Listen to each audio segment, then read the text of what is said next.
ঢাকা একটি মসজিদে আসরের নামাজ শেষ করার পরপর ইমাম সাহেব জানালেন, জানাজার নামাজ আছে, সবাই যেন একটু অপেক্ষা করি। হাদিসে আবার জানাজার নামাজ পড়তে উৎসাহিত করা হয়েছে। জানাজার নামাজ মানে নিজের জন্য একটা শেফল রিমাইন্ডার।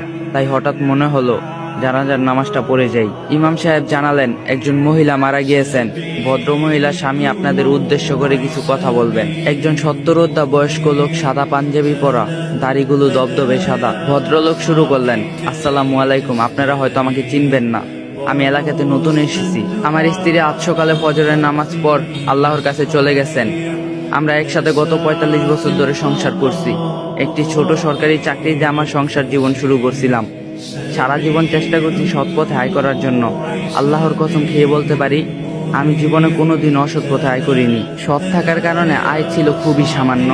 আমাদের 3 ছেলে 2 মেয়ে। গ্রামের বাড়িতে বাবা মাকে কিছু টাকা পাঠাতে হতো। কখনো কখনো মাস শেষ হওয়ার আগেই আমার বেতনের টাকা ফুরিয়ে যেত।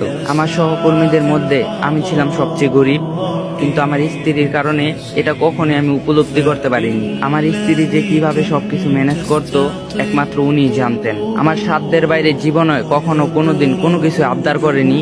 জীবনও কখনো আমাকে এটা বলেনি যে আপনি আমাকে এটা দিলেন না, ওটা দিলেন না। কখনো আমাকে আমার সামর্থ্য নিয়ে কষ্ট দেয়নি, কথা বলেনি। আমার জীবনে ওনাকে সন্তুষ্টই দেখেছি। আমার বাবা মা মারা যাওয়ার 4-5 বছর আগে আমাদের সাথেই থাকতেন। আমার স্ত্রী আমার বাবা মাদের যথেষ্ট পরিমাণ খেদমত করতেন। কখনো এটা বলেনি আপনার বাবা মাকে খেদমত করার দায়িত্ব আমার মধ্যে পড়ে না। সত্যি কথা বলতে, পেনশনে টাকা পাওয়ার পর হজে নিয়ে যাওয়া ছাড়া আমি তেমন কিছু ওনাকে দিতে পারিনি। তারপরেও উনি কোনোদিন আমাকে কষ্ট দিয়ে কথা বলেনি। আমার স্ত্রী একজন নেককার মানুষ ছিলেন। উনি উত্তম আচরণের অধিকারী ছিলেন, আত্মীয়ের হক রক্ষা করছেন, পরপাক্রিয়া ছিলেন, স্বামী সন্তানের হক আদায় করছেন।